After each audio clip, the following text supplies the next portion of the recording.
Journey into Comics. Poor entertainment, poor news. Foodies watching movies. Adulting 80s. Podcast Read, the voice of survival. Kids for Sale. Gallif Radio. Brews with Dudes. Journey into Wrestling. Journey into Comics Network. JourneyIntoComics.com.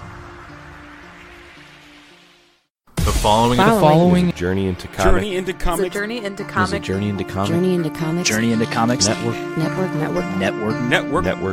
production. Hey everybody, this is Ashley from the Kids for Sale podcast, and you are listening to the Journey into Comics Network Best of the Week show, featuring highlights from all the shows across the network this week. So lock your kids in their bedrooms so you can relax and listen. And here we go. Ladies and gentlemen, you're listening to Journey into Comics. This past weekend was a busy weekend for me because I was officiating. That didn't come out as nice as it sounded in my head, but I'm going with it.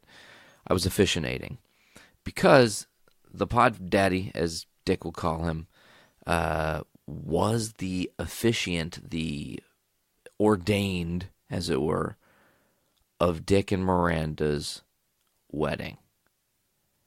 And you guys can see that on the Journey into Comics Facebook. I know it's been shared there because it was live streamed. It was really, I don't even know where to really begin. So, okay, I guess take us back a few months. A few months ago, I got a text from Dick that was like, hey, man, I need you to do me a favor. And I was like, what was the favor? And he was like, get ordained. And I was like, holy shit, that's like kind of a legit favor. Okay, let me look into it. So I look into it. And all you do is you sign up online. Boom, I'm certified. So technically, I exist in the world as an ordained minister. I can perform ordained tasks, different events and whatnot, right? So that happened in like August, I think. Maybe it was September. I can't remember. And Dick was like, 2019, bro. That's when we're going to do the wedding. So thank you for being ahead of the game and doing that. So we, we find out recently, a couple, like 3 or 4 weeks ago, Dick sends me a text, hey man, what are you doing October 13th? And I was like, well, we might have a show, but there's been some other shit that's kind of gone down, so we might not have a show that night, actually. It's very possible we will not be playing that night. And Dick was like, good, because that's when the wedding is. And I was like, holy shit. And that night was October 13th, this past weekend, this past Saturday. So I was like, all right, cool. So leading up on like Thursday of the week prior, it would have been when Podcastrophe, 57 would have come out. I ordered the thing, the little certificate, and it's still not here. So, like, here's the deal. We have 30 days to get it to the courthouse and to the Tippecanoe County and the papers and whatnot. I just don't want to dilly-dally on it. So it's like, it's been stressing me out extra hard that it didn't come in on time, and hopefully it didn't stress them out at all that was the case. But even when we were looking over all the paperwork and all the documentation, it didn't seem like I even needed to have that. So the first step is going to be to hopefully, when I'm listening to this playback on Monday, I'm like, oh shit, that thing came in. Yeah, it did. No, let's hope for the best. So, because I don't trust USPS. That's a whole other podcast. So that's a whole other thing. Anyways, so go down to Lafayette on Friday night.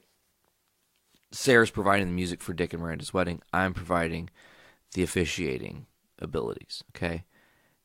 I've got all my plans at the house, and typically you don't, with an actual rehearsal, you don't want to like verbally, word for word, repeat all the shit you're going to do the day of, because it takes the specialness out of the moment, you know? That's at least my opinion. So I didn't like officially read anything off till day of. We go down Friday night, we do the rehearsal, we've got to turn around, drive back, pick V up from work, come home, sleep, get up the next day. Sarah teaches a couple lessons, we get on the road, we head back to Lafayette, we're all dolled up real nice. We get there, we're a little bit later than I would have liked to have been. Yet again, it's like, motherfuck, I hate that there's so much distance between us is really what it comes down to. Like, my friends are down in Lafayette, and my friends are up above me north, and my friends are south and left and right and east and west and everywhere around me. And there's only a few of them, a handful of friends that are local to my location. And I don't even get to see them all that much. So it's like, it's fucking hard, man. But, so get to the wedding. We get Sarah set up on the piano, and I'm starting to get a little bit of the nerves, but not really. It's only like, I'm really, what I feel like was happening was I was picking up everyone's nervous energy around me. I could feel Miranda was a little nervous. I could feel Dick was a little nervous when I was talking to him. He did a great job of like maintaining composure and chill, but there's a lot at play on the day of a wedding. And if the moment didn't get to him at all, I would think that he has zero fucking emotions. And I don't think Dick is that person at all, you know? So we had rehearsed this. It was time, you know. I got to, you know, hang out and talk to Tyler the night before, too. So it was cool because Tyler's part of the wedding party. So it was like all great and fun and awesome. And some awesome friends were in attendance. I got to see Nick Maxon and Jess and shout out Dave Linder. Brando was there, which was amazing to see him and reunite with him for the first time in 6 months. So we, it's almost time. It's like fucking 6:25, and I go up to Dick and I'm like, all right, Dick, we've got about 5 minutes before it's go time. Do you want to start the thing right at 6:30, or should we give it a few extra minutes and let a few more people mosey on in just in case? Because you might have a couple people that are late. You never know. People are not perfect. Sometimes people are late to things. I was fucking late to things on that day, so it's not like I can be saying any kind of thing.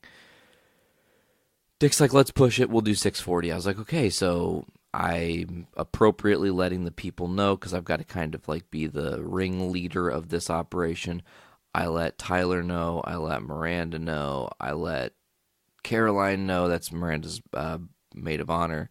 You know, I let the mom know. I let Dick's mom know, and we're kind of chit-chatting. And then time, as soon as we said, like, let's do it at 6:40, every minute took 45 minutes. I fucking swear to you people. It was crazy. Like, it was like, whoosh. That was 1 second. Whoosh. 2 seconds, you know? Whoosh. 3 seconds. It was fucking slow and tedious. So then finally, it's time. It's go time. And we do as we've planned. You guys can watch this online, so it's only briefly going to be mentioned here. Walk up the aisle. We do the whole ceremony. Again, nerves were there. I'm definitely radiating and feeling everybody else's nerves. Had a kind of funny moment with, I always fuck up her name, but Miranda's little daughter, who was the flower girl, had a little moment and cried and didn't want to walk down, and it happens. Kids are kids. And it made things kind of slow down a little bit. But we got right down to the business. And I got that thing over and done with in no time. Because I didn't want people to be feeling like they needed to dilly-dally. People want, when they're at a wedding, to celebrate. The wedding itself is more the formality of like, okay, they've done it. It's been done. So when I was in that moment, like, and I told Dick and Miranda this too, I'd spent the whole day just channeling nothing but love, like just soaking up all the positive love vibes. When I saw people, like when I saw Brandon, I immediately ran up to him, gave him a big hug. I was excited to see him. I definitely was just expressing my love towards Brando, expressing my love towards everyone. I was very joyous this day because my friends were getting married, and it was a very special moment for me. Definitely teared up a couple times. I flubbed up a couple times. That happens. The tear up and the flub up, not one and the same. The flub up happened during when I was reading. I had a couple slip ups. One time I started reading a wrong paragraph, realized really quickly, and had to fix myself. And then the teary thing was one of the dances, but it wasn't the father-daughter dance because I'm going to go on a soapbox here for a second, folks. That I loved her first fucking god-awful song that, I'm sorry, Miranda, if you're listening, but every single time I'm at a wedding. That's the dad-daughter dance song. And it's like, does everybody not realize that is literally just an emotional vampire song to get you to be emotional? Like, don't you want to put on a song that's personal to those two people? Like, genuinely, deeply in their fucking souls personal? And have that be the moment? Like, isn't that what you want? I guess. I don't know. I don't fucking know. I'm uncertain. I'm uncertain because I didn't like it. It sucks because, like I said, it makes you feel like you need to tear up. I didn't tear up for that one because that one annoys me. Like I said, I'm sorry. But there was one with Dick, and I think it was maybe his grandma.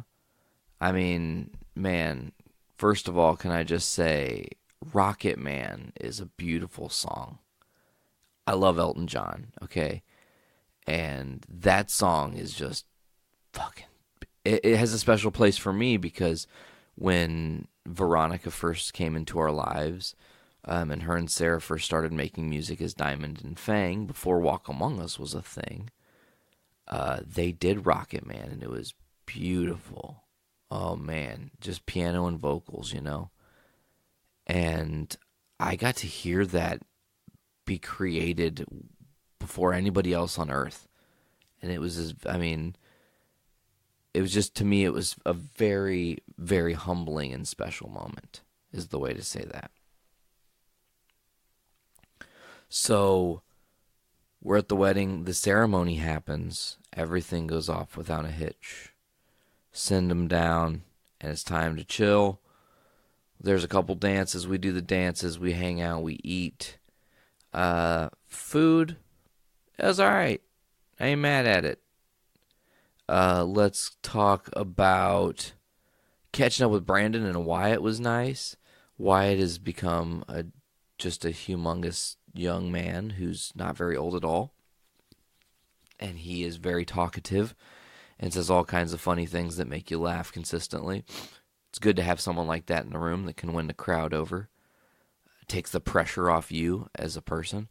So it was really nice to just catch up with Brando a little bit there. It was nice to talk to Tyler and hang out with him and Skylar. And, you know, the girls and I had a fantastic time. After the thing, because I didn't get to see Nick Maxon at the wedding. I physically saw him, but I had too many little fires I was trying to put out and make sure everything was going smoothly. And he had to leave. He had other shit to go and do, which once I talked to him, which I'm getting to now when I met him up at North End Pub, crazy. I mean, it was fucking crazy the amount of shit he did. He had went to Frankfurt to get a tattoo with his buddy. They started their tattoos at the same time. His buddy's tattoo was taking too long. He's like, I gotta get to this fucking wedding, bro. I'm going without you. Boom, takes off. Then I guess that he went to the wedding, and then after the wedding he had to go back to Frankfurt, which Frankfurt to Rossville is probably 30-minute drive, pick his buddy up, then come back up north to Lafayette to do a Doom Room show at the North End Pub, which is where we met him. So we got to catch up, chatted for a few minutes, just said hey to him and Jess, because again, I didn't really get to see them. It was madness, right? Just M-A-D-ness, madness. So the everything went so well, and it was a beautiful thing to spend those moments with Dick and Miranda, and it be really in the most front row seat of a wedding, to kind of be leading the wedding. I will say I felt like I went a little fast in speaking, and I could have went slower, but it just felt natural, and I knew they were nervous, and their energy was nerves, which was my nerves, which made me go way faster. Which, even watching it back, I feel like I'm talking slow, but then I'm like, maybe I am really talking very fast, and I don't realize that I talk so damn fast. So what else have I done other than the wedding? Oh, shit, you know what I forgot to mention? On the way back from the wedding, the girls and I are driving home, and we are almost to, our neck of the woods, as we call it typically, Lowell's exit. And we're several exits away from that. We're by like Fair Oaks Farms, and I just so happen to pull my Waze up, and it tells me to exit at Fair Oaks Farms immediately. So I'm just like, okay, I'm fucking doing this, and I exit, right? And we realize that traffic is gridlocked on 65. I mean, not slowing down and just crawling. I'm talking stopped. No movement. Zero movement. Okay? So we're like, what the fuck? So we exit off 65. We go across the bridge. We see this long line of red lights just never ending. We go over the bridge. There's a detour. The road in front of us that we're supposed to be taking is fucking closed. So now I'm like, Waze doesn't tell me this is closed. I'm just going to have to guess. I'll turn right. So turn right. We're running parallel to 65. We go 9 miles. All 9 miles was stopped traffic. Almost by the time we were getting ready to exit off and get back onto 65 past the jam, we looked to our right and we saw there must have been a terrible accident. We counted at least 6 cop cars. There were 2 full-size fire trucks, 2 ambulance, big, massive like construction spotlights that they had brought out and had on the fields and stuff. So this was probably like a deep embankment that someone, like a heavy accident with several cars, and probably casualties. I don't know. We weren't close enough to know what exactly happened, but from a distance it looked bad. So hopefully if anybody listening knows anything about that, anybody you may know who is affected, won't be affected. Hopefully everybody is okay. Hopefully.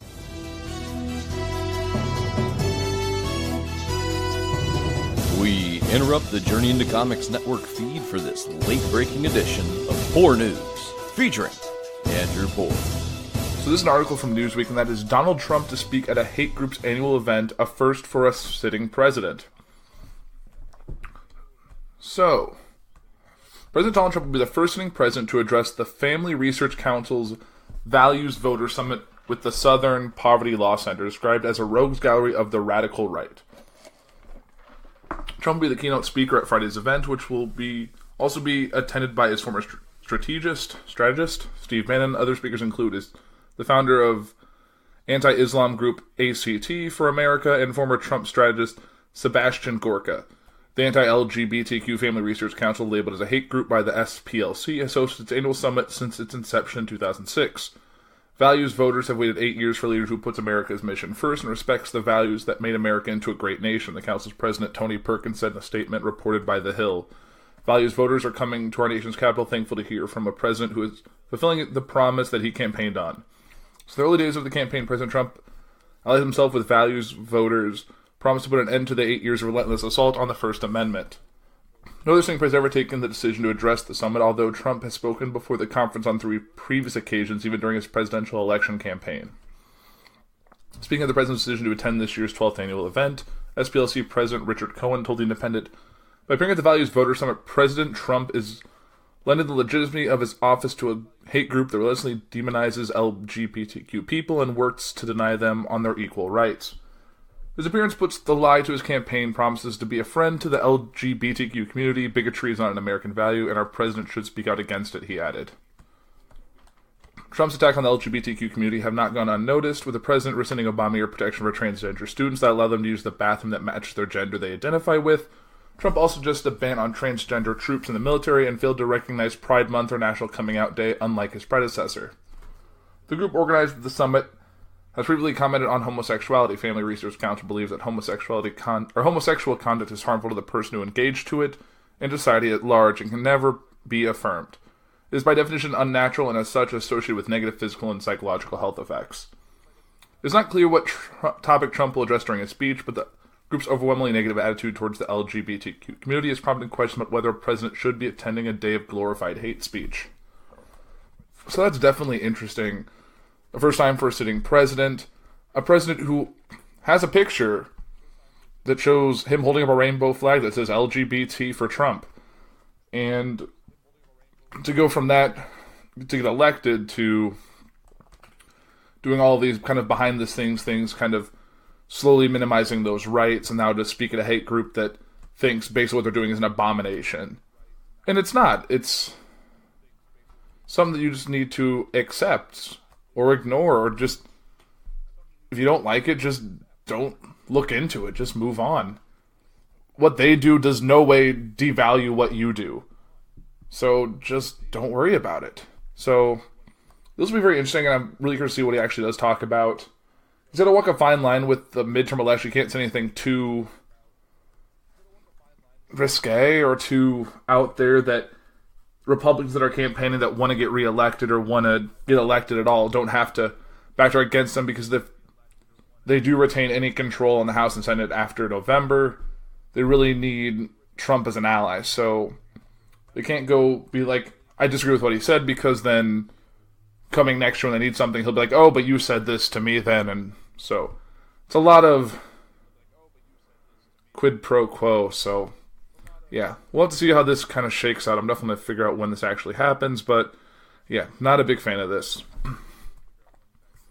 And this is involving something that happened actually earlier today, and that is that President Trump finally visited Florida after Hurricane Michael has now well passed. And this is CNN's, their live coverage, so I'm going to kind of backtrack it to the earlier day and kind of run through what happened, and we'll kind of go from there. So these are kind of timestamps. So let's see. This at the time of recording this was earlier this morning. President Trump and First Lady Melania have arrived at Elgin Air Force Base in Okaloosa County in the Florida Panhandle. Florida Governor Rick Scott and FEMA Administrator Brock Long were among the people to greet the Trumps. Later that morning, President Trump touted the federal, state, and local response to hurricane and hailed the effects of Florida Governor Rick Scott shortly after their arriving in Florida to tour hurricane damage. Trump said officials stepped up and followed right behind Hurricane Michael. Jobs they've done in Florida have been incredible, likewise in Georgia, Trump told the pool reporters. Trump added that thousands of electricians are working on getting the power back on, but pointed out that the bigger problem is many homes don't exist anymore. I saw the pictures. He is not wrong. And actually, I know some of electricians and like ComEd people from up in this area, where I am in the Chicagoland area, have actually gone down there to assist, so definitely good for them. Later in that in the morning yesterday, Monday, as you're listening to this, in Florida, the seaside town of Mexico Beach was virtually wiped away in Hurricane Michael. Now, days after the storm hit, chiefs are sitting precariously through heavy rubble in search of about 30 to 35 people, the city's police chief said. Rescue teams have been using dogs as they comb through rubble piles and mangled structures one more time looking for survivors. About 200 of the town's 1,200 residents had said they planned to ride out the storm, but many fled at the last minute when Michael quickly gained strength. Every school in this Florida county was damaged. The future thousands of students remain unclear in the wake of Hurricane Michael, especially those in Bay County where schools are closed till further notice. It's not going to be a normal school year. There's nothing normal about where we are right now. The majority of the 26,000 students displaced in many schools deemed not safe because of the damage. Officials are discussing alternative ways to get students back to the classroom or provide psychological aid for them. I would say every single school in Bay County has some type of damage, some more extensive than others. So it'll probably take a week or months to get online. Some it'll take years. So that's very intense. Later that same morning, President Trump and First Lady Melania Trump began their visit to Florida with an aerial tour from Marine One over areas affected by Hurricane Michael. Michael devastated parts of Florida Panhandle, and the seaside town of Mexico Beach was virtually wiped away. The Trumps were back to meet with officials and first responders in Florida, Georgia today. Trump tours devastated neighborhood. I've seen pictures, but it's hard to believe. President Trump and First Lady Melania Trump just walked through the neighborhood in Lynn Haven, Florida, to see the damage left behind by Hurricane Michael. Hard to believe. I've seen pictures, but it's hard to believe when you're above it in a plane and see the total devastation. You see no houses left, not even the pads are left. It's incredible. Incredible is a interesting word choice. Trump praised FEMA, local government, and first responders for their incredible work. To see this personally, it's very tough, very, very tough. Total devastation, the president added. Trump said he spoke with a resident who rode out the storm and told him that he's never been so scared in his life. This isn't the first time Trump said that something's very tough. I remember on the Poor Report last year, I believe it was, when Trump had to call victims or the parents of soldiers lost, he found that tough and really didn't like doing it. I'm like, well, that's just kind of comes with the job. But the president's job isn't easy. It's not all praise and speeches and all that. You got to be the commander-in-chief sometimes. Then you have pictures of Trump handing out Kirkland brand bottled water. So President Trump handed bottled water to stranded residents of Lynn Haven, Florida Monday while trumping his administration's response efforts during Hurricane Michael. We're doing more than has probably ever been done, he said. They would say that 50 years ago there was one that had this kind of power. 50 years, he said, it's a long time. Yeah, just ask the people in Puerto Rico. Later that day, Trump visited the Red Cross Center in Georgia. After spending time in Florida, President Trump and First Lady Melania Trump traveled to Georgia to continue surveying the damage from Hurricane Michael. Monday afternoon, the President and First Lady visited a Red Cross Center in Warner Robins, Georgia. They spoke with state and local officials. While the Sunshine State suffered the brunt of Michael's punishing winds, states across the southeast, including Georgia, also felt the effects of the storm. Southern Georgia experienced hurricane-strength winds last Wednesday, downing numerous trees and causing property damage and power outages. State officials said they received reports of damage to the state's pecan, cotton, vegetable, and peanut crops. CNN meteorologist Brandon Miller pointed out that Michael was the first Category 3 hurricane to track into the state of Georgia since 1898. And I guess the last thing was that President Trump met with a group of pecan, cotton, and soybean farmers at Charlie Stewart Farms, a soybean farm in Macomb, Georgia, discussed the impacts of Hurricane Michael. He spoke with the group and asked how each farmer's property was hit by the hurricane and how long it will take their crops and finances to recover. Several conversations assured the farmers that his administration was working with local and state officials to provide support and relief. We're working on it, you know that, right? He said at one point. You'll be fine. It's too bad what happened to you guys, he said to the group towards the end of the visit. So, yeah, that's just, I don't know. He's trying to get the farm vote. So we'll see what actually comes of this. And actually, speaking of Hurricane Michael, Michael's destruction exposes weaker building codes in Florida's panhandle. We are vulnerable as any other part of the state, said a former Florida lawmaker after the Category 4 hurricane hit last week. Tallahassee, Florida, unlike in South Florida, homes in the state's panhandle did not have tighter building codes. It was once argued that the trees would help save Florida's panhandle from the fury of hurricane, as the acres of forest in the region would provide a natural variable to the savage winds that accompany the deadly storm. It's for the reason that tighter building codes mandatory in places such as South Florida were not put in place for most of the region until just 11 years ago. They may be a painful lesson for area residents now that Hurricane Michael has ravaged the region, leaving strange damage from the coast inland all the way to the Georgia border. We're learning painfully that we shouldn't be doing those kinds of exemptions, said Don Brown, the former legislator from the Panhandle who now sits on the Florida Building Commission. Sorry, it moved. We are vulnerable as any other part of the state. There was this whole notion that trees were going to help us take the wind out of the storm. Those trees became projectiles and flying objects. Yikes. Hurricane Andrew, a generation ago, raised Florida's most populated area with the winds up to 165 miles per hour, damaging or blowing apart over 125,000 homes and obliterating almost all mobile homes in its path. The acres of flattened homes showed how contractor cut corners amid the patchwork of codes Florida had at the time. For example, flimsy particle board was used under roofs instead of sturdier plywood, and staples were used instead of roofing nails. Since 2001, structures statewide must be built to withstand winds of 111 miles per hour and up. The Miami area is considered a high-velocity hurricane zone, which requires higher standards, requiring many structures to withstand hurricane winds in excess of 170.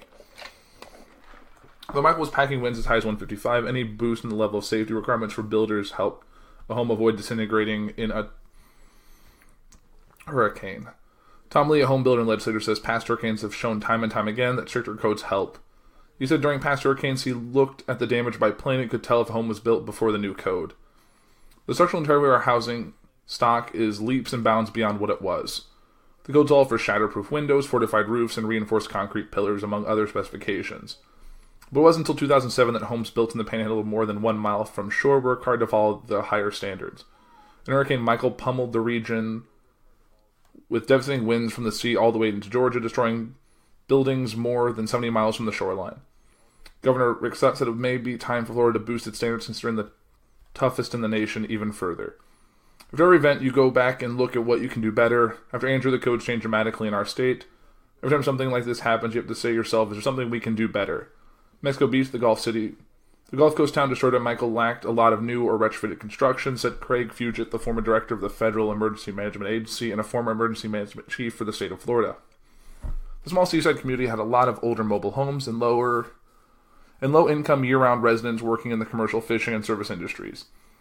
Quite idyllic when I call old Florida, Fugit said. This is not a bunch of high-rises or brand-new developments. So yeah, it looks like we'll hopefully see a lot of code improvements post-Michael that prevent something like the devastation we saw from Hurricane Michael happen again. Now, jumping into the political sphere, Elizabeth Warren was in the news today because she released her DNA test results and dares Trump to make good on his $1 million bet. So Senator Elizabeth Warren has questioned for years about her claim she has Native American ancestry. Most famously, when President Trump, who nicknamed her Pocahontas and dared her in July to take a DNA test. Warren did. Monday, she released a DNA analysis of her genes showing she does have Native American ancestry. Analysis performed by Stanford University professor Carlos Bustamante concludes that the vast majority of the senator's ancestry is European, but the results strongly suggest Native American heritage 6 to 10 generations ago. Warren team first released results to the Boston Globe. Warren is up for re-election in Massachusetts in November and is expected to win, but she's widely rumored to have set her sights on 2020. She said that after midterm, she will take a hard look at running for president. Along with the DNA results, Warren's campaign's Fact Squad released data information about her heritage, including a Globe investigation from September that found that her ethnicity wasn't a factor in her rise in the legal academic ranks. We also spotted a video of Warren and her family in Oklahoma discussing her family's history. The video features clips of Trump, White House Press Secretary Sarah Sanders, and other making fun of Warren's heritage claims, which the DNA tests have now proven to likely be true. The president likely likes to call my mom a liar. What do the facts say? Warren asked Bustamante, who did the DNA analysis in the video. The facts are this: you absolutely have Native American ancestry in your pedigree, he replies. President Trump had called Warren Pocahontas for a month. In a rally over the summer, he said he would give $1 million to charity if she takes a DNA test. Warren tweeted a reminder of the president's promise and asked him to send a check to the National Indigenous Women's Resource Center. Trump spoke to reporters on Monday and denied saying he would make the donation. I didn't say that, you better read it again, he said. There's video evidence of him making the pledge. The White House didn't return a request for comment on Trump's reaction. How we got here in the first place. That a sitting U.S. Senator and potential presidential candidate would spend so much time and energy on proving she is somewhere between 132nd and 1024th Native American at first glance seems a bit silly. You think her sweeping policy proposals or her history as a successful law professor would be more important. But questions about her heritage have dogged Warren since her 2012 Senate campaign. The Globe explains when Republican operatives found stories in the Harvard Crimson referring to Warren as Native American in order to demonstrate the law school's faculty diversity, Warren had her ethnicity changed on official documents from white to Native American at the University of Pennsylvania and at Harvard University Law Schools when she taught there in the 1980s and 90s. As Vox's Dylan Matthews explained in February, Warren has consistently said that her mother is part Cherokee, even though Warren herself isn't an enrolled member of the 3 federally registered Cherokee tribes. Red meat, we crave sustenance. Guys, we are not invading my aunt.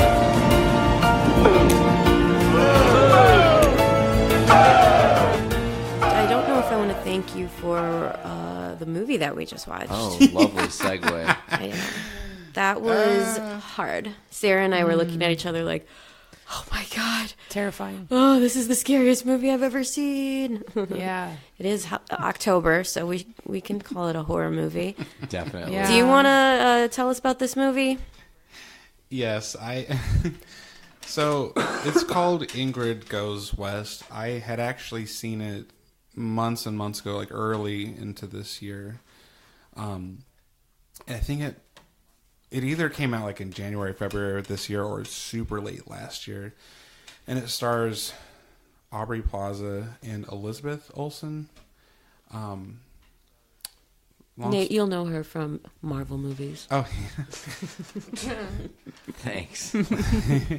Long story short, there's this woman who lives, I don't know what town she's from, but she follows people on Instagram and she becomes obsessed with them, even if they're just local people. She just fixates on one person and she becomes, a stalker who just her entire life revolves around this one person and everything they post on their Instagram. Well, things ensue. Actually, at the beginning, this is in the trailer, so I don't mind saying this, but basically in the beginning, she sees that the person that she's fixated on in her local community is getting married, and she gets so jealous that she goes right up to her and sprays... Jealous that she wasn't invited to the wedding. Mm-hmm. That she sprays bear mace into the bride's eyes in front of everybody during the reception, and then she, goes away. And that starts the movie. Yeah. Yeah. And for the rest of it, she finds out about this I believe it's called Instagram Influencer, played by Elizabeth Olsen, who, she has, was it millions of followers? She had like 276,000 followers, so she was like a burgeoning Instagram star or whatever, influencer. She didn't have that blue check mark, though. But she was very popular enough that Aubrey Plaza's character, Ingrid, sees her in a magazine, and she looks through her photos, falls in love, and hits the follow button, and then that just leads to this spiral of madness, leading her to going to LA to hunt her down. And it actually starts off with her stealing her Elizabeth Olsen's character's dog, so that when they call for a lost dog, please find and call us. She can answer the call. Ingrid returns the dog, and they just become best friends. And the whole movie is just set on lies, and it's just pure madness. But it's also very real. That was the most horrifying part of that movie, was how real it was. Yep. Especially in this day and age with social media and trying to promote your brands and trying to use the hashtags, #blessed, #perfect. I always love that there are people that use #model life, even if they're not a model, and it's like, come on now. Well, it just was really dark. Yeah, it was really dark and real, and the first thing I said was like, I think I'm gonna throw up. Yeah, the whole movie, you're kind of, I think I said this to you, Haas, you're constantly in that phase when when you watch a movie and you see something you're not sure if you really wanted to see, but you're kind of just like, I guess I have to go with it and see what happens next. Yeah, it was like a train wreck. You can't look away. Yeah, but the way it was presented was not in a train wrecky kind of a way. It was in a, like, you're watching a movie about like girls and millennials, and like it was like the way it was they a smart did movie. It was really smart, and you just, if you're not paying attention, you could watch that movie on the surface level and just walk away from it. But if you're anybody that's ever been online, like V was saying, trying to put yourself out there and all of that stuff, it becomes terrifying because this girl is totally unassuming at first. I mean, just totally There are weirdos out there that want to hurt you, and there's weirdos out there that don't have bad intentions but are just maybe not the most sound people.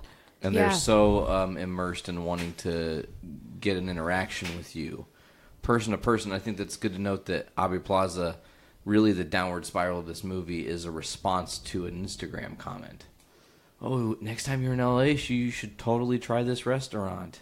And she's like, right. Oh yeah, like. And if the well, I don't know if to call her the other protagonist, the Elizabeth Olsen character, if she would never have responded initially to any of her fans. That was her whole thing. Well, I respond to my fan stuff, and her. Right. I like her to engage in husband, social media. I like to participate in the conversation to expand my brand. She has that conversation with her husband, who's an artist, who is doesn't want to put themselves out there. Doesn't want to put themselves out there. Doesn't want to interact. For a variety of reasons. Just likes his private space and whatnot. And like the realest motherfucker in the movie. And the whole time, you're meant to side with this woman who is got her Instagram account, and she's nice to her fans, and that's literally all it is. And this woman takes that one response that this character says, "Oh yeah, you should try it next time you're out here." Like totally benign, casual response. Latched onto it, and drives totally across the country and does all kinds of terrible things. Try to be your friend. But yeah, to not even, but in that weird like mirroring way, like she buys the same purses as her, tries to read the same books from the Instagram, people who are empty like that, they'll do things like that to try to fill up whatever's empty, and that's the scary part. You never know who's going to be the empty person. Right, but I think part of the whole thing of that movie is that all of them are the empty people. They are. That's the every single one of them. Yeah, it's about a bunch of scumbags. Dan is in a lot of ways. Dan is the realest one. Yeah. Dan, he's all right. O'Shea Jackson, Ice Cube's son. That was really fun seeing him in that, because I kept thinking that I was seeing Ice Cube in the 90s, and I was like, damn, where's J-Lo? Where's the Anaconda?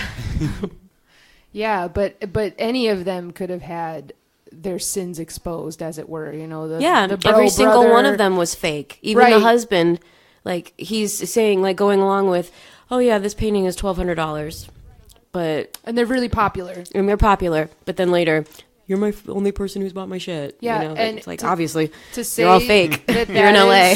Yeah, that's the most real movie about Los Angeles that I think we've ever seen. Yeah, that was. And we were just recently in LA, so we were telling Andrew, we were just like, that was really real. And I don't even mean that in a negative way, because it's brilliant the way that they did it. It's in an observational way, because that's how people, that's kind of how you have to operate sometimes. Right. When you're networking and you don't know people and you don't know their intentions and you don't know why they're giving you a business card and flashing a smile and all of that. This movie was a warning. It very much is for people who want to pursue that dream in 2018 or whenever they're listening to this podcast in the future. You know, like that's a warning. Watch Ingrid Goes West. Protect yourself. Seriously. It was an interesting movie to watch based on the timing of what we have going on in our lives personally, like being musicians and just having recently been to LA and having similar experiences, meeting people like that. And not super creepy. Like we met nice people. We met lots of nice people in LA, yeah. But you just never know. It was very LA. Everybody's, in the business. Everybody's doing like model, actress, musician / waitress thing, like the mattress life. The mattress life, yeah. I don't know where that originated. Eating In-N-Out burger after your samosas end up sucking. Right, yeah. Just something, it just tasted like LA. The whole thing, the whole movie, and it just uncomfortably it was like a cautionary tale of what could happen if you're going to go down that path. It's and it's also really like brilliant insight into the stalker type. But, because her thing wasn't to be like directly a stalker. Like Aubrey Plaza's character, I think, you kind of get a lot of things revealed in the movie. She talks about her mother's death. She loses her quote unquote only friend. Right after that, then you think about the beginning of the movie with Charlotte. Yeah, Christy, the first woman that she latched onto that apparently wasn't even her friend. Yeah, she talked to her once. Everything is lies about your main character. And then, but you know certain truths, so it makes you want to feel for them. But you're like, but you're not doing things right, girl. You're going, you're going about this the wrong way. You need some help. So it's hard to like want her to fail, but it's also hard for you to like want her to succeed too. And the real messed up part is that's like, are we doing spoilers? Is that okay? Like for the end of this, since we're talking about this movie, we're officially this deep in. Yeah, you can talk about like. I think there's a moment near the end of the film where they basically they don't want to have an intervention with this girl, but she crashes a party that they're at, and she had already been like overly stalking them and had been. They had already outed her and told her to stay away. Yeah, there was a thing with her phone, and they figured out what she was up to and that she was a stalker and whatever. But she shows up like nothing happened, like, and they like this girl like outs her and basically says to her what you just said, about how it's oh, that train caught me off guard. Train of our existence. The train. Makes you lose your train of thought. Ayo. That's why I call it the train of our existence. I know, right? It like honked, and I was like, train? There you are. I actually did forget where I was going with that, but you were talking about the intervention point, and Taylor saying something to Aubrey Plaza's character, and then Ingrid flips it on her, and I think calls. I remember now. Yeah, because they basically tell her, you need some help, girl. You're not doing it the right way, whatever. And they send her off to the wind. That was a very poignant scene. But then it leads into the end of the movie and what happens. Which I knew was coming, right? And what happens to this stalker girl is almost like the biggest slap in the face to everybody watching this film. Because you watch this girl, you don't want to feel for her, but you do, and you're just like, God, you just hate her because she's so awful to everybody. She lies to everybody. Takes advantage of everybody. You see her like crying in the bathroom or whatever, but she doesn't have like evil intentions. She's just really fucked up. Really messed up, right? But she probably has Asperger's or something. I don't know about all that. Something that makes her like have social trouble. Cues. Exactly. Yeah, she's probably got something going on that she needs to have help with. Correct. And I actually don't want to give away the actual end of what happens to her, but something happens that basically rewards her. The universe rewards her for all of her efforts at the end of this film. Mm-hmm.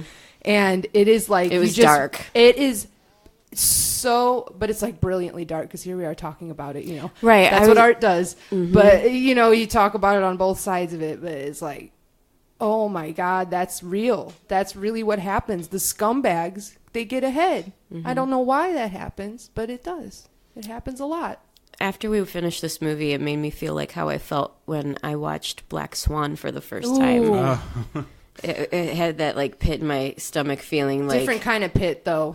That was you could at least be a little less detached to Black Swan Natalie Portman. She was just off and it just was deep end of the ether. Was unsettling. It was very unsettling. I feel like this movie is going to stick with me for a while. It is. This is a Twin Peaks moment. This is a Twin Peaks moment for sure. This is an in real life. This happens. Take note. Yeah. Mm-hmm. Brilliant movie though. It was a very brilliant movie, and the I want to go back to the cast a little bit. There's not a ton of actors in this movie. Obviously, Aubrey Plaza, Elizabeth Olsen, Pom Klementieff. She played Mantis in Guardians 2. She was the Asian, the fashion designer. That's why I recognized her. Yeah. You just didn't see her with the antennas. So she was wearing that shirt that said "Stalker" on it. Yes, exactly. O'Shea Jackson, as we mentioned, I thought was great in this movie. Yeah, he was the only decent character in this movie because he's real, and I loved his love for Batman. Yeah, that was endearing. That was good, and he was a real life person too. You know, you meet so many people like that. Anyhow. I feel like when we were in LA, we met a lot of people that could have been in that movie. Yeah, I agree. Whoa. We met some really nice people, and then we met, there's a lot of interesting people out there. And it's just like a cautionary tale to everybody out there. Get off your fucking phones for a while. It's nice. Yeah, if you live in LA, go visit your friends. Yeah. Find a reason to go visit each other because everybody out there is so isolated. Yeah, everybody lives in their phones now in Instagram land and it's curated lives. Yeah, there's so much like traffic and it's like so bad out there. People don't see each other very often. You know? Yeah, my sister lives out there and she's always telling me like, well, I wanted to go hang out with my friend and her kid, but they're like, you know, an hour away you have to take the highway, the 101, you know. It's a mess. Yeah, I feel bad. Yeah. The Californians. Yeah, you get on like the 101 and take that down to like Wilshire and then down to Santa Monica. If you see the In-N-Out burger, you've gone too far. But then pull in and get me a burger and then come over. But I need a 2x2 with the animal fries. See, I love LA. I do too. I still want to live there. We're gonna fuck the sodomites in the...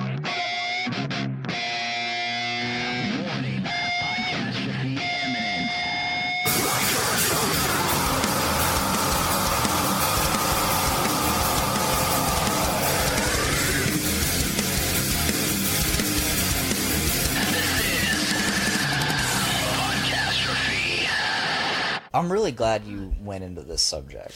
Why? Because this subject came up at work today. Oh God, what did they say? Oh, let me preface this. Now that we're married, our sex life is going to go down. No, bullshit. No, I mean that got mentioned a couple times, but I just ignored it. It's whatever. That will not happen. Trust me, it will happen. It will not happen, and I tell you this because I haven't had sex with you since our wedding night, so that's your fault. Yeah, that will not happen. We had sex that next morning. That will not happen because, to bring up my ex, we had a very active sex life. He knows I like sex. I'm not gonna let it go without. It's not. She likes sex. If we don't have sex, it'll be because of him and not me. Probably. You'll get older. Mm-mm. I don't Age know. is inevitable. Nope. One of my team leaders. I will not get older. one of my team leaders, he's like, 18 years in, like, that's when it finally slowed down. 18 years. That's crazy. Like, he's like maybe late 40s, early 50s. Yeah. I don't see it slowing down for me. If we stop having sex, it'll be because of him and not because of me. Because I enjoy it too much. Yeah. I'm not saying but no, okay, I want to know your work. Tell me about your work. Okay, it's so slow down. let me preface this. Let me preface it with a question for you, Matt. Okay. How long do you typically last? Not long at all. On like a good night where you're fucking. Oh, like a good night, maybe like 25 minutes. To me, I'm like, that's a max. I don't really want to go Goddamn. longer Still than pretty that. good. To me, I'm like, I don't want to go longer than that. Because every girl I've had sex with in the past, that they're like, yeah, dude, like, after like that point, it goes numb. I haven't experienced that with a girl. I don't know. Okay, maybe I have, but I don't know. After like 25 minutes, I'm like, I'm bored. Like, if I'm gonna come, I would have already done it. No. So I was asked by a Mr. Richard Olovich, Mr. Rollo, guest of the show. He's like, "So did you consummate your marriage?" I'm like, "Yeah, for like 2.5 hours." He's like, Is that how long we had sex for? "Probably not. It was more like my probably an hour, half hour, maybe 2 hours max." It was a good night. Either way, we left the bars before close, and we went to sleep about 4. We were all over the hotel room. Yeah, we were.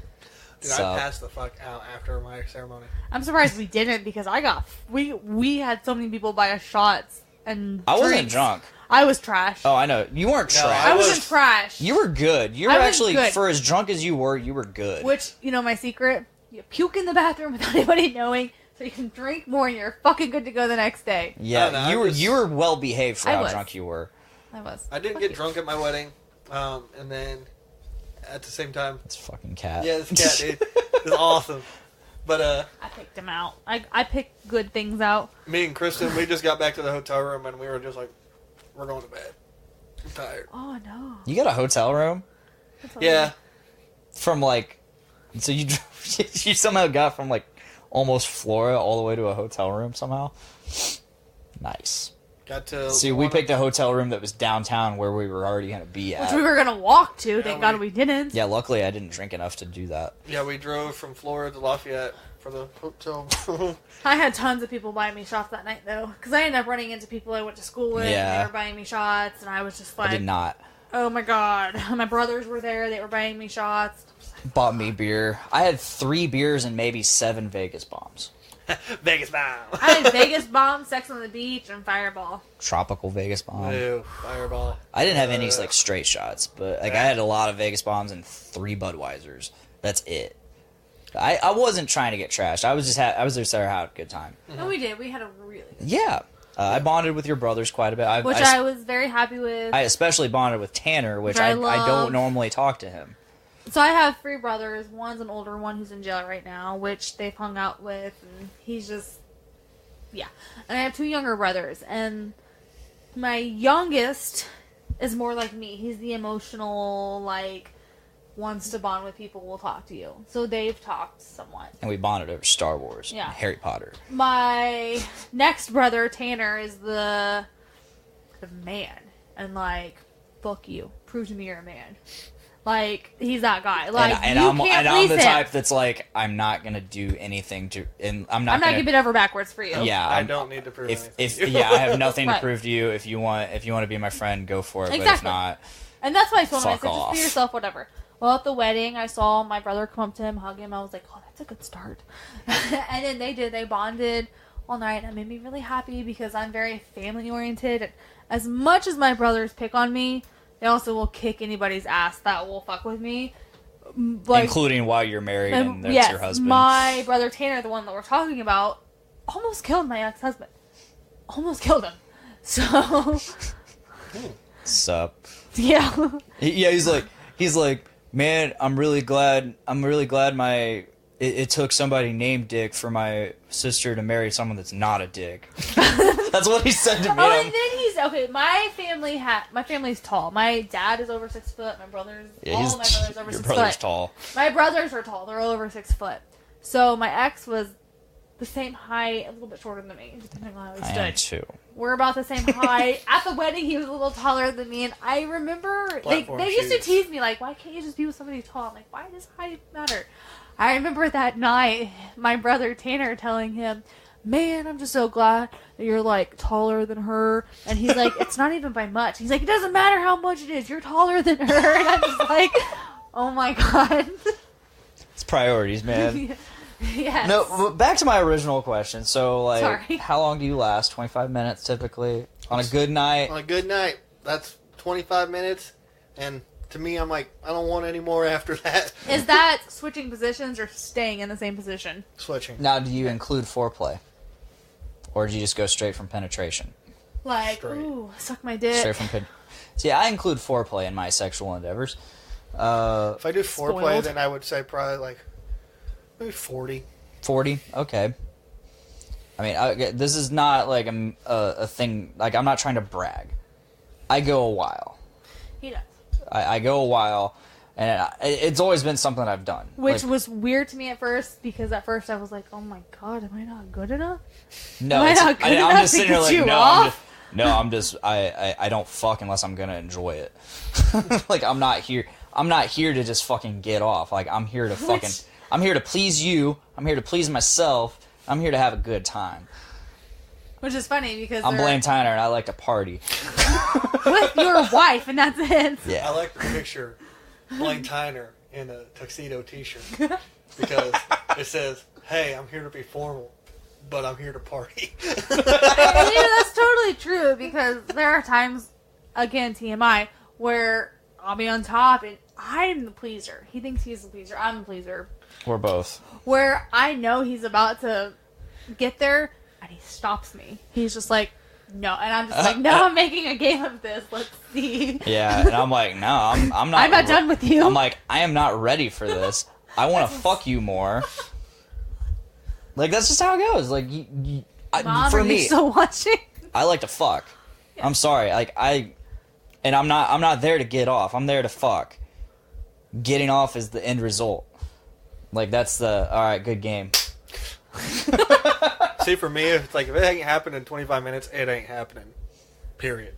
There's only been a select few times where like, so He hates quickies. I don't like quickies, but I'll do them if I have to. When you have kids You have to. and you wake up in the morning right before they wake up, you have to like just P. Diddy. spoon and just have that quickie before they bust in that door. You and have just climb to. and immediately climb into bed. You have to have that quickie. Why do you keep moving? Like me. No reason. Get out. Given typically, I don't usually fuck drunk either. Like, so like my stamina is just naturally. I have a lot of stamina. So drunk, it's just like it's endless. Like when I get whiskey dick, I just go, and then eventually I'm just like I'm not getting Actually, off. I think the first night we fucked, you didn't come, did you? No, I didn't. I was so upset. But the very first time I ever had sex, I never didn't come. happened. I was like, we fucked forever, and I don't know if you've watched previous episodes, but I have. My ex and I were swingers. We, had threesomes, yada yada yada. So I've had experience with several people.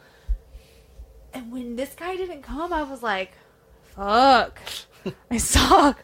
What am I doing wrong?" Like I felt. This is a blow to the ego. I felt so shitty about myself. I did. I was like, Jesus, what am I doing wrong? Yeah, no, again, if it ain't happened in like 25 minutes, I realize it's not going to happen for me. And I'm just like, all right, I'm done. Yeah. And I'll just stop. It is what it is. You guys ever watch porn together? She's not really like that. I like porn. She's We kind of a tried goody-goody. Okay, watch to be porn. fair, we watched a really cheesy fucking HBO I said, porn. hey, let's watch some porn. He pulls up an HBO porn. I'm not ready to show you my porn. I've seen your porn. Have you? I have. Oh, you watched my porn? I've seen Good the for you. porn It's that good stuff. you've watched. I see what you're into, you fucking weirdo. I'm not into anything weird. It's just artsy. Boobs. That's all I'm into He is likes boobs. and a lot of redheads. Yeah, look at you. I like ass. I like ass. See, thank you. Like, that's my thing. I like tits. I mean, I like He's those the too. first guy I've been with that likes tits. I'm like, Jesus fuck. No, and it's not about for me. It's not about size. It's about niceness. Like you can have small boobs and have nice boobs. That's true. Hers are like right in the middle, and they're still nice. Like right in the middle. Like they're not I don't know if giant. that's a compliment They're not or like giant. They're fucking- not small. There's plenty to grab. Like I'm happy. You said I like. I hope you're happy. I'm happy. I like pogs. What are pogs? Like fat ass white girls. Not BBWs. Oh. It's like Oh, big big ass. Big ass. Okay. I like big bubble butts. Or not even big bubble. I just like bubble butts. That's my thing. I mean, I've seen most of your porn, and it really is just boobs. Yeah, it's just boobs. Boobs. And if she's like gone through it, you're gonna find that it's not always like giant boobs. It's just boobs. I've seen more redheads than I've seen like a certain size of boobs. Because there have been tiny redhead boobs and there have been big redhead boobs. I don't know how much tiny redhead boobs, because I still have a standard. Yeah. Okay, redhead, cool, awesome, but they still gotta have nice boobs. It's like how you're saying boobs. I know. I'm not gonna stop. Boobs. He is a boob guy. Boobs. I like boobs. Oh yeah, boobs. Please show Bob. I'm going to change the subject because I remember you guys were going to talk about this last time. Or last episode, I don't know. This will be last subject. Yeah, food's up there. Yeah. Broly. Oh yeah. What do you think? What do I think? Okay, because they released a new trailer. Yeah. We're talking Dragon Ball now. You're out of this one. Yeah.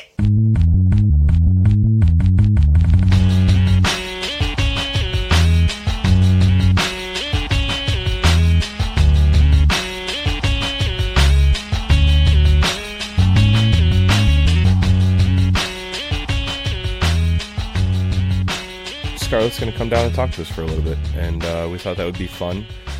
We tried it with the family dinner one time, and it didn't go that well because the kids were too distracted by the food, and just, all three of them were trying to talk at once. And this time we figured we'd just sit down with just Scarlett, talk 2 on 1, I guess, but and just so you can get into the mind of a 4-year-old girl for a little bit, I know it sounds kind of weird, but you could just kind of get to know what it's like being 4, I guess. And we'll try to do this again with Mark and Livy also at some point, 1-on-1, but they're not over here as much, so it's not as easy. But in the meantime, while they're getting ready to come on down here, I figured I'd catch you guys up on the last couple of weeks. Mark's football team finished their regular season schedule with I want to say it was a 7-1. They only lost 1 game, and I can't remember for the life of me how many regular season games there were, because at the beginning of the season they made it sound like it was a couple of preseason games, and then all of a sudden the next thing you knew they were saying, oh, that was a regular season game. So I don't know how many regular season games there were, but they only lost 1. So they are now in the playoffs. They had their first week of playoffs last week, and they blew the other team out of the water 33-0. Marcus started playing defense in the last couple of games. They're trying him out for linebacker, and then they put him in at tackle also, and he really seems to enjoy that. Even though he's not big on making contact still, I feel like this is a better approach for him making contact. Whereas when they had him blocking for the offensive line, I don't know. It's hard to describe. It's just this in the linebacker position. It seems like he's got more time to think about who he wants to hit and how he wants to hit, and he's doing a little better with that. He actually even got in on a couple of tackles, which now that I'm thinking about it, I might have talked about that a couple weeks ago with my mom, but I don't remember for the life of me if we've already talked about that. But he's doing good on defense. And meanwhile, they're still playing him at tight end also, so he's getting in on both sides of the ball, which is exciting. Oh, guess who's coming down now? Me. Scarlett. Well, which microphone do you want, sweetheart? That one? Okay, I'm going to turn up that microphone. Can you talk into it for a second so we can hear if you're loud enough? Hi. Ooh, that's way too loud. You don't need to talk so close, okay? Hi. That's it. That's right there is good. You can talk from right there, and I'll catch you. Okay. Recording. We are recording.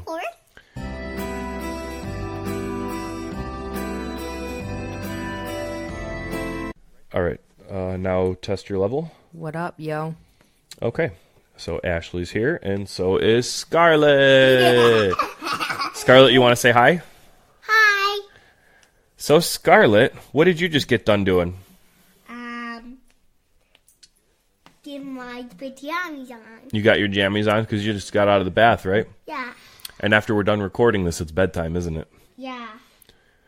So, what did you do at school today? I played outside in the big kid area, and when I was in the big kid area, I was playing with Emma. The dogs are down here, and I think the laundry room's open to the cat. Sorry, our dogs like to terrorize the cat, so... Yeah, because they're mean. They're not mean. They just, well... Dad, they want to play with the cat. Duck wants to play with the cat. I think Clyde doesn't know how to act around the cat, so Clyde's not used to being with the cat. Clyde likes the cat, because Duck's mean to the cat, right, Dad? Well, no, I think Clyde's the one that's mean to the cat. He likes to bark at her. We know what Clyde wants to do. Yeah. Where's Clyde? But, okay. Where's Clyde? Well, that situation's taken care of. Mommy got the dogs away from the kitty now, so we can come back to talking on the microphones. So, Scarlett, how old are you? 4, 5. You got to talk into the microphone. 5. Don't lie. I want to be 5. I know you want to be 5. You'll be 5 in March, but you're not 5 yet. So how old are you 4. right now? You're 4. And what's your full name? Scarlett Malone Luttrell. Scarlett Malone Luttrell.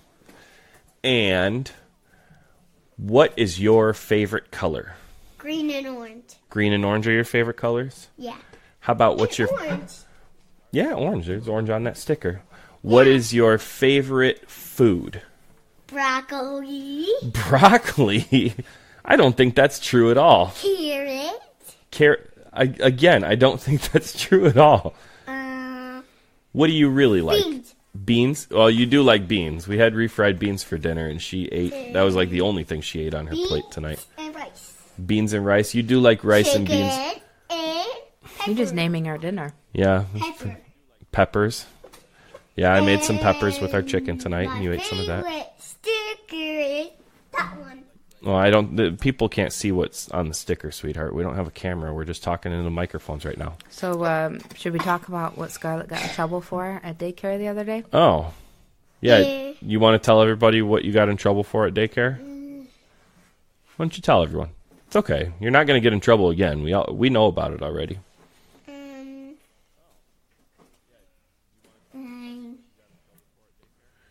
No, she's being shy. Were you pulling your pants down? I'll pull my pants down so I can go potty. Well, what else did you do when you had your pants pulled down? I took my pants off to put my pants that were at school. What'd you do with Emma? I played with her, and then I was trying to go potty, and Emma looked at me. And what else happened? That's all. You're a liar. No, you're a liar. Did you guys rub your butts together? No! Well, that's what your teacher told us, was that you guys got in trouble for rubbing your butts together. Rubbing your bare butts together. We don't have bare butts. Bare butts are brown. I don't have a brown butt. Like, are you talking about like a bear? Like a bear? Yeah. Their butts are brown? Yeah. I guess she's got us there. That's true. Your naked butt, then. You were rubbing your naked butts together. No! Our poopy butt. Your poopy butts? Probably. And you know what else I did at school? What did you do at school? How can you hear me? I can hear you just fine talking into the microphone. How? Because you're talking into the microphone, and everything that goes into the microphones I can hear. My breath smells like food. Your breath smells like food? Did you brush your teeth already for bed? No. No? Because I have to record first. Oh, okay. You're going to come down here and record first, and then you're going to brush your teeth. Yeah, why is Jack's guitar down here in Mark? Well, because my band practices down here, so that's why Jack's guitar is here, and Larry's guitar is here, and Steve's guitar is here, and Andrew's drums. And Mark's guitar. Well, yeah, Mark's guitar is down here, too, just because I keep all the other guitars down here. But, that are not yours? Well, my guitar is upstairs right now, but I usually keep it downstairs. Why? Hey, stop. Why do you... Okay, give me that. Why do you need it for? I don't need it. Hey, can you sit still and just talk to me for a few minutes? You Hey. Don't yell into the microphone. Bye-bye. You're all done? No. Okay, well, what else do you want to talk about? I just said bye-bye. What else do you want to talk about? What kind? Mommy's playing with Olaf. Mommy's playing with Olaf. What kind of movies do you like, Scarlett? Trolls. What's your, there's a movie Tiana, that Scarlett, you got to talk into the microphone, sweetheart. Nobody's going to be able to hear you. What movie do you like a lot recently? Jack and Sally? Jack and Sally. Jack and Sally, Nightmare yeah. Before Christmas? Yeah. No, for Halloween. Yeah, the Halloween movie. It's Nightmare Before Christmas with Jack and Sally. What else? What else do you like? And Don't talk so loud into the microphone. Why did you turn it up? Why did you turn it down? I turned it down because you're being too loud. Wow. So what other movies do you like? My like. What were you watching yesterday? Did you watch the My Little Pony movie? Yeah, you did. The old My Little Pony movie, though. The original My Little Pony movie. At school, I didn't. What did you watch at school? I watched that one that had a doggy. The one that had a doggy? Well, that explains everything. Why is there a stick right here? Scarlett, quit messing with stuff on the table. We're trying to talk to you. Why is there a stick on here? Because we put the sticker on the table. Don't worry about that. Why? Just. This is like everyday life with this child. Hi. Bye-bye. Are you all done now? No. What's your favorite song? Everything I have. That's my band Get By. We have a song called 31107 that the kids all seem to like, especially Scarlett. She knows almost all the words already. What other songs do you like? Jack and Sally. Jack. That's a movie, doofus. You like Havana. Havana, ooh-na-na. My heart is in Havana. What else do you like? You like Shut Up and Dance with Me? And can you sing that one for me? Laughter with me. Well, did you have fun talking? Yeah, I want to talk more. Well, you're not talking to me. You're messing with stuff. You keep messing with the table. You're messing with your dolls. What are you going to be for Halloween? A monkey. Yeah, why do you want to be a monkey? Because I like monkeys. I want to try. Can I try? I got Olaf. Why did you pick a monkey for Halloween? Because I like monkeys. You like monkeys? Yeah. What's your monkey costume holding? A banana. A banana. Hey, I have Belle again. What kind of candy? I love Belle. Hi, my name's Belle, and I want to talk. Belle wants to talk, Daddy. What does Belle want to say? I want to watch Tiana. Belle wants to watch Tiana. I don't think that's what Belle sounds like.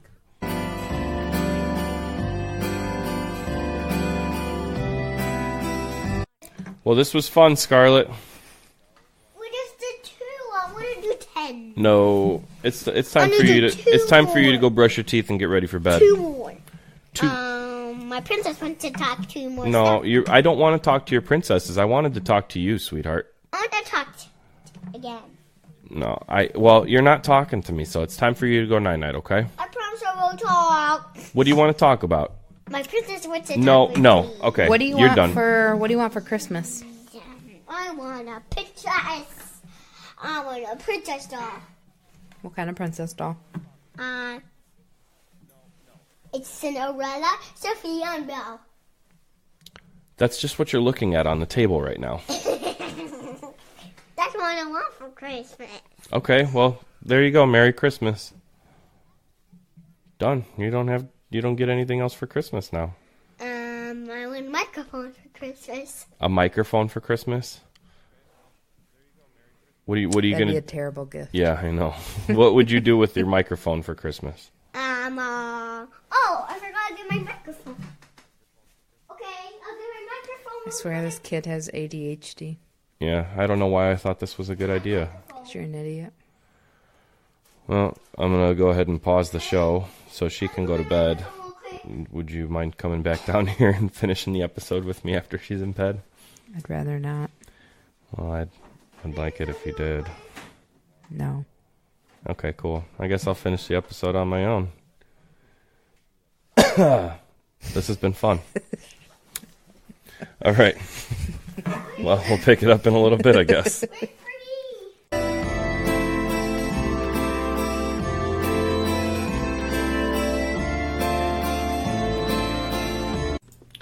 Okay, well, now that that mess is over with and Scarlett's in bed, it's just me and Ashley again.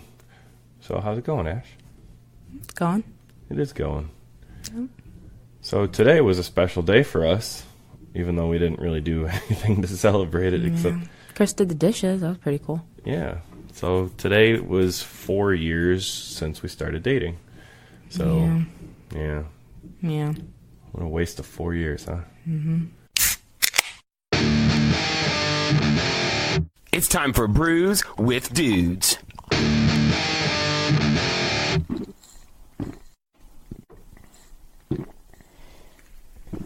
Ah, juicy. Good evening, good afternoon, or good night, depending on when you're listening to this. And welcome to another episode of Brews with Dudes. I'm your host, Nick Maxon, sitting here once again with Casey Taylor from the North End Pub. How are we doing this evening? We're doing pretty good. It was just around this time last year that I printed a bunch of merch for an event we had, and I called it the North Side Pub. You remember that? Oh, yeah, which is incorrect. incorrect. They were nice pint glasses, but I totally got it wrong. So I make a point to say it very slow so I don't make the mistake again. This is going to be a very special episode. We've got some very special dudes with us tonight. The ladies from Girls Pint Out. Did I get that right? You did, yes. Got that. Awesome. So I've got dual Heathers with me. We've got two Heathers. And then I did not catch your name yet. Oh, you're the Heather. I'm the Ashley. There's the Ashley. Okay, Yes. so we've got two Heathers, Ashley, a Nick, and a Casey. I promise this won't end like Heather's. Okay, all right. Yes. Whew. So let's dive into the first beer, and then we can do some. We can dive into what you guys are all about. How's that sound? Sounds great. You gals, you dudes. I'm All from right. the region. I say guys too. Yeah. Yes. I mean, Guys, it's collective. dude, it's a universal thing. Mm-hmm. All right, so let's get in on this. Cheers. Cheers. Cheers. I do that about half the time. I- You cheers and then put it on the table. Tap the table. I mean, I I don't feel know like what it's it's only about, right. but I do it. But yeah. I do it. Which one are we diving into? Cream ale. The cream ale. Oh, I guess we should also mention, we're just so excited to drink the beer that we're forgetting to talk about the beer. Yeah. So tonight we're doing we asked the ladies, we wanted to do an event with you, and we asked you guys what brewery you wanted to do, and you ladies chose Sun King. Mm-hmm. Why'd you choose Sun King? There is a woman brewer at Sun King, so we really wanted to have an event where we're sampling beer that's brewed by another lady. Celebrating ladies tonight. Mm-hmm. They actually was funny because do you know her? I don't know her, but she's actually done an event with our Indianapolis chapter. It was funny because the rep that stopped in earlier told me that they had an event and they had to come up with a beer for it and do the breast cancer aspect of it. They made a pink beer, and it was funny because she was almost mad because she was like a badass rocker chick and was like, I want something dark. Yeah. And then she produced like a pink beer, and everyone was like so excited, and she kind of wasn't. So it was I kind of a remember funny seeing story. that. They got a bunch of, which is really cool. They got a bunch of lady brewers from around the state. Yeah. Mm-hmm. That was awesome. I remember seeing the picture. How many It different? looked awesome. It really did for the color and stuff. It looked awesome, but it was just a funny little story about that. It feels weird asking, but it seems like it's somewhat male dominated in terms of it. But I remember seeing that picture, and there were so many ladies just in Indiana. How many ladies got in on that? I feel like there was 20 or 30. There were a lot. I didn't actually go to that event. I'm not sure, Mhm. but I also saw the pictures, and Yeah. there were quite a few. And I know awesome. that our friend and Lafayette Girls Pint Out member Michelle from Crasian, she was actually Yeah. involved in that as well. She's such a nice lady. She's fabulous. We're trying to get them on. I went in there when they first opened, and we just sat down and we're talking for a little bit, and it didn't take 5 minutes before she's like, "Do you want to go check out the equipment?" I'm like, "Well, yes, of course I want to go check out the equipment." Yeah. So, Girls Pint Out. You mentioned that there is an Indianapolis chapter. So, So that makes me think that this is a large network. So tell us a little more about it. I should stop nodding at you and start talking into the microphone because It's okay. your listeners can't see me nodding. Yes, actually, Girls Pint Out started in Indianapolis, but is now nationwide. There's, oh gosh, is it like 125 chapters over 100, now? yeah. more than Oh my 100 gosh. chapters. It started in Indianapolis. It started in Indianapolis. So we're very Wow. fortunate in that we still get to work with that chapter on things, and we can go to their events. They have a very well-established group there. We're only 2 years old. So awesome. That is so cool. there's a really great resource for us as chapter heads. We can look at all the materials they've used over the years, all of their event ideas. It's very helpful to be this close to kind of home base. Yeah. And we are a 501c3, which not a lot of people know. So we're a nonprofit organization. The main chapter out of Indianapolis got that status, and we as kind of sister organizations share that as well. So part of our mission is to raise money and, not just money, but help out causes in the area. So like our holiday event last year was we gathered money for the YWCA because that's kind of a parallel That's awesome. organization. Yeah. Very cool. And as a state chapter, we are also sponsored by Sun King. So Thanks, Sun King. Oh. Yes, thank you. Very So they give a little bit of money to each chapter to kind of help us go in and support us. That is so cool. It's good knowledge. Yeah. That's awesome. Yeah, ladies doing big things.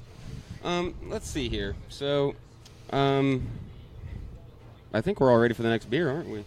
WeMac. I was about to start drinking it, and I'm like, no. We really didn't talk about the cream ale, though. We Oh, didn't. man, Yeah. it is a We gotta talk classic. about We the are cream ale. That is like failing their, right one of now. their main beers, right? That they're kind of famous for. Yeah. That I feel like most people are used to. One of Or, their year-rounds. yeah. There were a lot of years where this was the beer I took to my parents' 4th of July party to introduce everybody to what craft beer can be, because it's a really nice, it's a really well-made beer, and it's a really nice transition beer as well for people who are just used to drinking domestic lagers. Absolutely. It was my first. So it was my first, yeah. So it was kind of downtown. There was Avidity. That used to be downtown where Digby's is now. Yep. And place.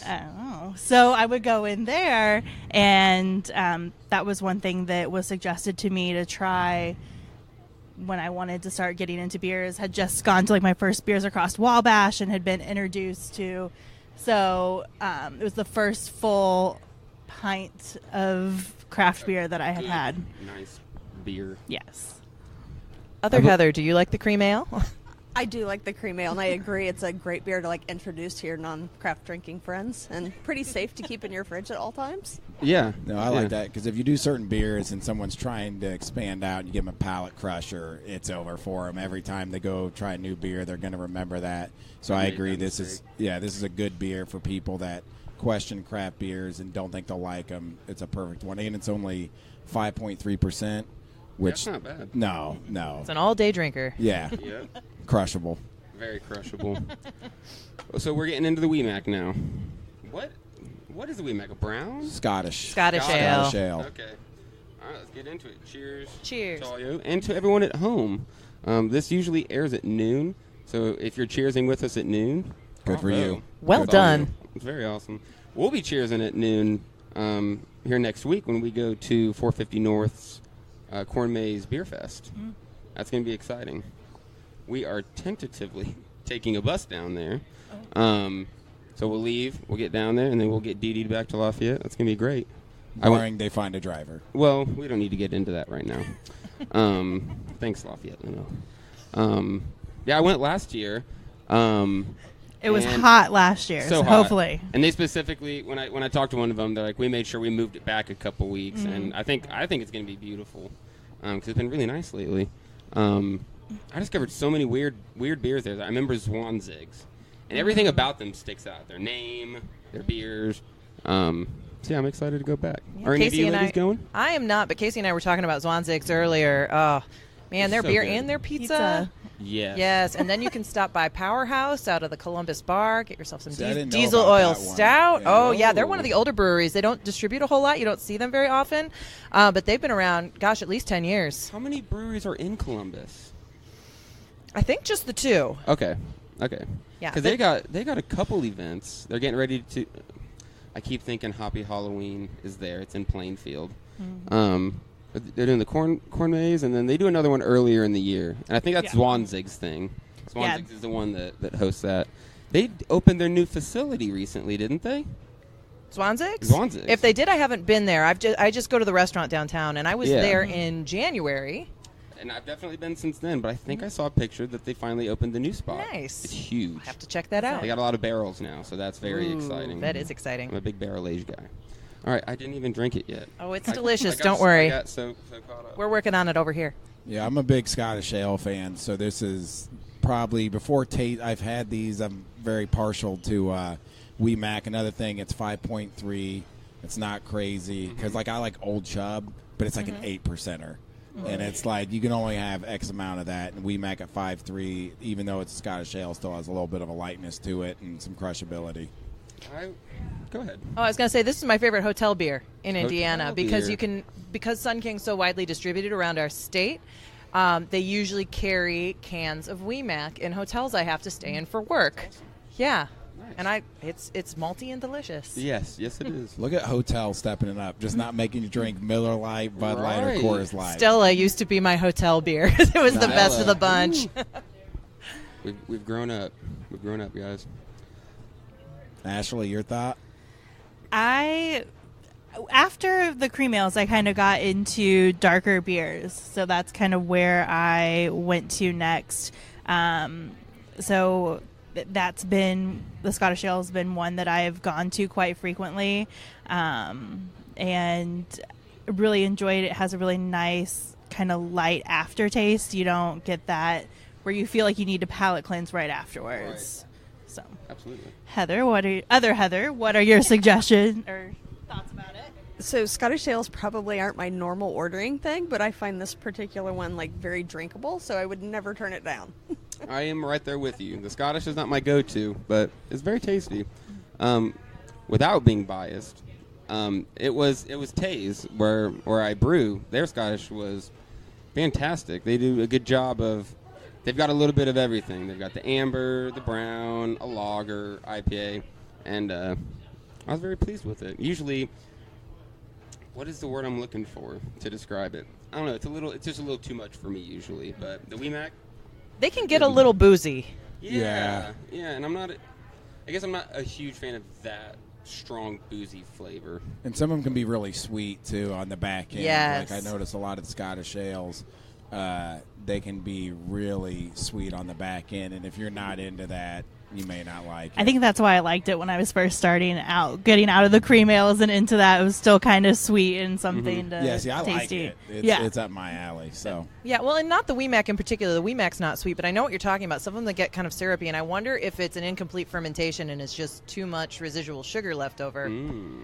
Right, and it's that sounds smart. That sounds like a real explanation. We went there, but it works for me. I like that. So whatever that is. I lost my thought. I had something, and I totally lost it.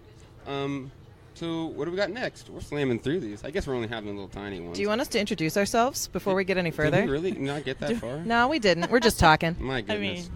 We're having fun. We've got a table full of beer. You're excused in this regard. I always tell people who've never been on before, I'm like, we only got a couple things that we got to talk about, and then we're going to go loose. And then I come in just swinging like... breaking all the rules. You're not doing the rules that you made up. So, all right. Let's talk, ladies. Tell me all about it.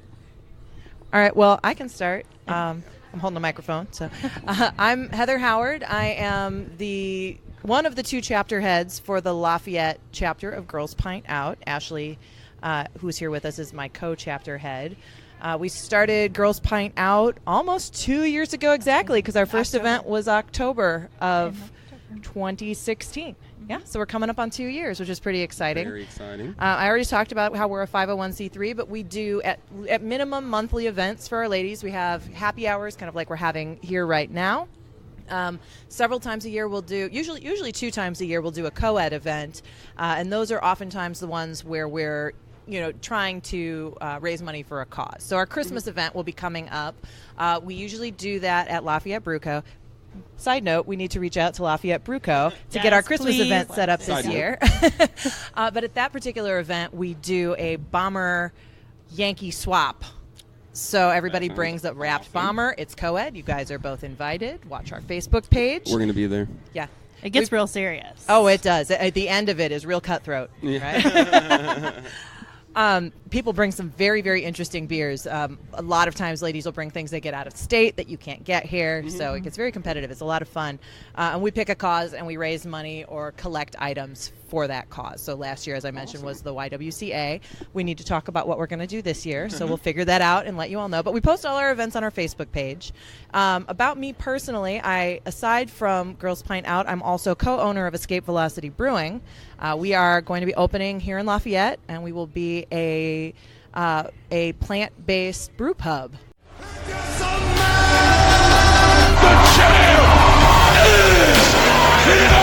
Do I have everybody's attention now? So up next was the Concrete Jungle Death Match between LAX and the OGs. Now the OGs are Hernandez Homicide, who are definitely the original LAX, and King, who was like a loose member later in 2008, I think. And then the current Latin American exchange, which is Santana, Ortiz, and Conan. So Conan, K-Dog, Kato, obviously recruiting Santana, and Ortiz is much younger. And they are also your Impact Tag Team Champions. You're wondering, Nate, what in the fuck is a Concrete Jungle Death Match? I've not heard of this one before. Let me tell you some shit, my friends. This match was terrifying. As a fan of wrestling and a man who has knowledge of what happens to the body when real dumb shit happens and you get hurt, like being Calamity Nate sometimes in my life really made me appreciate this match on a whole different level. So literally they uncovered the ring. The only thing that was on the ring for the wrestlers to take bumps from were the 2x4s, the wooden 2x4s that go across the whole ring. But they aren't like drilled in or anything. They have to have give and kind of move with the flow of wrestling so that when the bumps happen, they're a little gentler. So these planks just move and create space. Not even into the match. The match hasn't even started, and one of the planks is already up and offset. So if anybody takes a bump on that shit, it's a sharp edge that's going to fucking wreck, let's say, their back or their knee or whatever they were to hit. It would fuck them up, or they could twist their ankle even, right? So the match doesn't even start, and everybody's trying to get this fucking board down, and everyone's kind of panicked. The match starts, and also, can I mention, no turnbuckles, no protection on the outside. It's literally, the ring is as exposed as it can be. The softest thing in the entirety of the ring is the ropes, and they're really not that soft either. So it's a legit, like, fucking war. And let me tell you something. This professional wrestling match turned it up to fucking 12. Like, you think that the Attitude Era was intense? And I'm not talking about hardcore wrestling. I'm just talking about the way to tell a story. But one of the members of LAX, current LAX, I think it was Ortiz, yelled, "You're going to have to kill me first, motherfucker," as loud as he could at dude. And there were constant middle fingers being thrown and "fuck you, motherfuckers," and "you're going to fucking die, motherfuckers." And it was intense. It was fucking vicious. That was the word I want to use. It was a vicious match. Ultimately, one of the planks got removed during the match, so then there was one less plank, but that also meant there were more spaces where you could literally fall in between the planks directly under the ring, right? Nothing to protect you. No fucking joke, man. This is not a fucking joke. This is a very real, very serious match, what they did here. The bumps looked horrendous. It was terrifying because they would start running and the planks would move with their running because they're getting traction from the planks and they're pushing them behind their feet to get traction and then jumping and doing crazy things. And I want to say like 20 seconds into the match, Homicide is already gushing blood. He like fell or took a bump to the outside and nailed something weird, but he fucking got dinged hardcore. This match was brutal. Of course, now Conan was not a part of this match because he had been taken out in the backstage earlier. So it's Santana and Ortiz in a 2-on-3 against Hernandez, Homicide, and King. King took a fucking wild bump in this match. He tried to do a suicide dive between the second rope, but he miscalculated, obviously, or his foot slipped when he was going to launch or whatever, and he catapulted himself directly into the barricade between the fans and the wrestlers and like fucking KO'd himself. He did not look like he was all there and like he got his bell rung a couple times. So what do I think was the winner of this, or who did I think was MVP of this match? Ultimately, I have to tell you guys what happened, because I tell you, the OGs had these guys beat, the Latin American Exchange, and then out of nowhere, Konnan's music hits. He comes out with a flapjack. He starts smashing the fuck out of these motherfuckers like it ain't no tomorrow. Ultimately, LAX picks up the victory. Ultimately, Konnan is the MVP of this match. Was there a move of the match? Not really, because it was just a fucking war, a battle, a fight. It was a battle of attrition. It also had to be terrifying because, like I said, every second... and there were table bumps, by the way, in the ring. There were 2 table bumps inside of the ring that were fucking brutal also. And I tell you... mad love to LAX. Both teams look strong, and I think it was a great thing. Having the OGs is like a new faction. They were the original Latin American Exchange. It builds to this. Maybe this feud is over. Maybe it's not. If it is over, the OGs have to become a part of LAX. That's my opinion. And just make a bigger stable. They can then, position into the board to do some different things. You need some big team overlording your entire roster to make some real interesting tension, but you don't want to do it too fast. So maybe you can, let this go into one more match and they can put something else crazy together. Who knows? We'll have to see what they've got coming up. So we got one more main match of the night now. Between the LAX match and the main event, there was some weird pre-tape backstage segment with Magic. And I tuned out immediately. I had women, and it just was degrading, dumb looking, and I wasn't into it. And maybe I should have given it a chance, but I'm not going to give it a chance. I'm just being fucking honest. I don't want to give it a chance. It looked bad. I'm judging it by how it looked. It looked shitty. I'm not a fan. Don't keep doing that dumb shit, Impact. Like, I get it. The Broken Universe was great. It was fun. But that was not great or fun, what you made us go through. But they had to do that. They had to have like that 10 or 15 minute break because they had to set the ring back up that they completely tore down. Like, dumb. Why didn't you think about this? Like, I would have maybe booked this differently. Maybe this would have been the first match of the night for me. I don't know. I digress. We're not going to get into all that. Let's get into the main event of the night because this is where shit gets hot. We got Austin Aries, champion, with Killer Kross and Moose coming out against Johnny Impact and Valkyrie, Taya Valkyrie. And let me tell you something. This was a actual fight. There was a lot of real shit going on during this match. There was not a lot of professional wrestling going on for at least the first 8 minutes, I would say.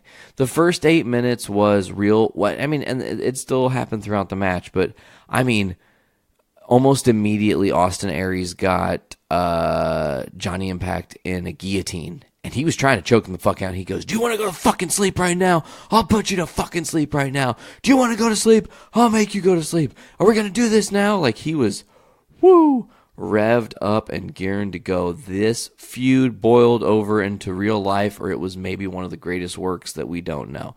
But I think that it's definitely coming from that shoot vibe. It had that feel. There were some really hearty smacks and punches thrown at each other and kicks and knees to the head. Literally, Austin Aries kneed Johnny Impact in the top of the fucking skull. The very top of his fucking dome.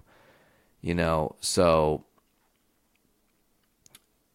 to me, this match, like I said, the first half of it was really, really physical like that. And then there was some wrestling and some pinfall attempts and whatnot.